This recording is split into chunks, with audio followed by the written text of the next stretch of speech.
Hello friends, welcome back to my channel Priya রান্নাবান্না। আশা করি আপনারা সবাই ভালো আছেন। তো আজকে আমি আপনাদের সাথে দই রুইয়ের রেসিপি শেয়ার করব। আশা করি আপনাদের ভালো লাগবে। প্লিজ পুরো ভিডিওটি দেখবেন।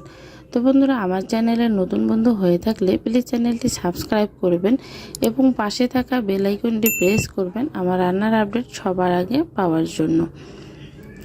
তো একঘেয়েমি মাছের ঝোল, মাছের ভুনা খেতে আসলে ভালো লাগে না। আর যদি একটু অন্যরকমভাবে রান্না করা যায় তাহলে মুখের স্বাদেরও বদল ঘটে আর মাছটাও খেতে ভালো লাগে।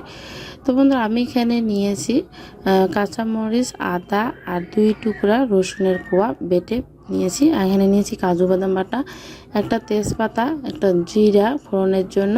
এখানে দুটো মাঝারি সাইজের পেঁয়াজ কুচি করে নিয়েছি আর বাটিতে নিয়েছি টক দই। এখানে আমি 4 পিস রুই মাছ নিয়েছি, ভালো করে ধুয়ে পরিষ্কার করে নিয়েছি।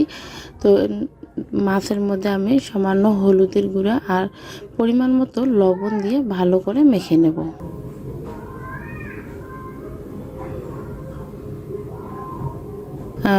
মাছের গায়ের সাথে ভালো করে লবণ আর হলুদ লাগিয়ে নিতে হবে। তো বন্ধুরা, মাছগুলো আমি ভালো করে মেখে নিয়েছি। তো এদিকে আমি একটি কড়াই বসিয়ে নিয়েছি। এখানে কড়াইটা প্রথমে ভালো করে গরম করে নিতে হবে। এরপরে আমি এখানে দিয়ে দিলাম সয়াবিন তেল। তো তেল আমি ভালো করে গরম করে নিয়েছি। এখন এর মধ্যে একে একে মাছগুলো দিয়ে দেব। তো মাছগুলোকে আমি বেশি কড়া করেও ভাজবো না, আবার বেশি হালকাও ভাজবো না। তো আপনারা আপনাদের পছন্দ অনুযায়ী মাছ কড়া অথবা হালকা করে ভেজে নিতে পারেন।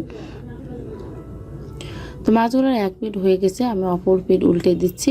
তো আমি এখানে সাদা তেলে রান্না করতেছি, যেহেতু আমি গ্রেভিটা সাদা রাখবো এজন্য আমি এখানে সরিষার তেল ব্যবহার করিনি। তো আপনারা চাইলে কিন্তু সরিষার তেলেও রান্না করতে পারেন, ওতে একটু কালারটা বেশি হলুদ রঙের হয়ে আসবে। তো বন্ধুরা, মাছগুলো হয়ে গেছে, এখন আমি নামিয়ে রেখে দিচ্ছি।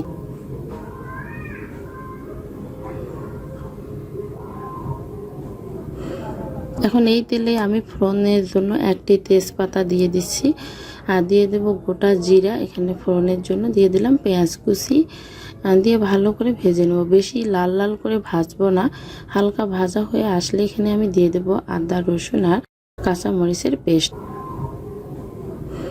তো ভালো করে ভেজে নেব যাতে আদা রসুন এবং কাঁচামরিচের কাঁচা গন্ধ চলে যায় সেই পর্যন্ত। তো এখানে একটু জল দিয়ে দিলাম। তো এখন শুকনো উপকরণ দিয়ে দেবো ধনিয়ার গুঁড়া, জিরার গুঁড়া দিয়ে ভালো করে মশলার সাথে কষিয়ে নেব। তো বন্ধুরা, কষানো হয়ে গেছে। এরপরে আমি দিয়ে দিলাম ফ্যাটানো টক দই। তো টক দই দেওয়ার পরে সাথে সাথে নেড়ে দিতে হবে, যাতে দইটা কেটে না যায় সেই দিকেও লক্ষ্য রাখতে হবে।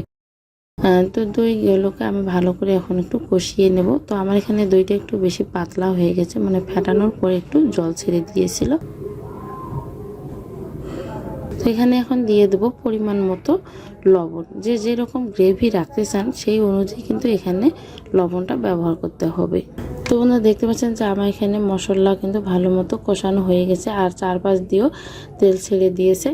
তো মশলা আমি ভালো করে কষিয়ে নিয়েছি। এখন আমি গ্রেভির জন্য এখানে দিয়ে দেবো 1 বাটি পরিমাণে জল। আমি এখানে নর্মাল টেম্পারেচারে থাকা জল ব্যবহার করতেছি। তো এখানে 1 বাটি প্রথমে দিয়ে আমি নেড়েচেড়ে দেখবো যে আসলে আরও একটু জল লাগবে কিনা। তো আপনারা বেশি পাতলা গ্রেভি খেতে এখানে কিন্তু ভালো লাগে না। তো আমি আর একটু পরিমাণে জল দিয়ে দেব, যেহেতু মাছটা দেওয়ার পরে একটু ফুটিয়ে নিতে হবে, এর জন্য আর একটু জল দিয়ে দিলাম। তো ঝোলটা ফুটে আসলে আমি এখানে ভেজে নেওয়া মাছগুলো দিয়ে দেব।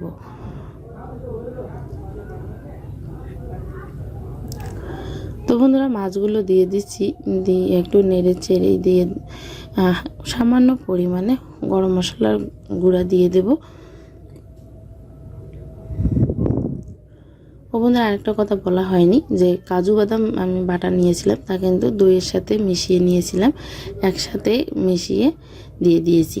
তো এখানে গরম মশলার গুঁড়া দিয়ে নিলাম, একটু নেড়ে চেড়ে ভালো করে গ্রেভির সঙ্গে মিশিয়ে নেব।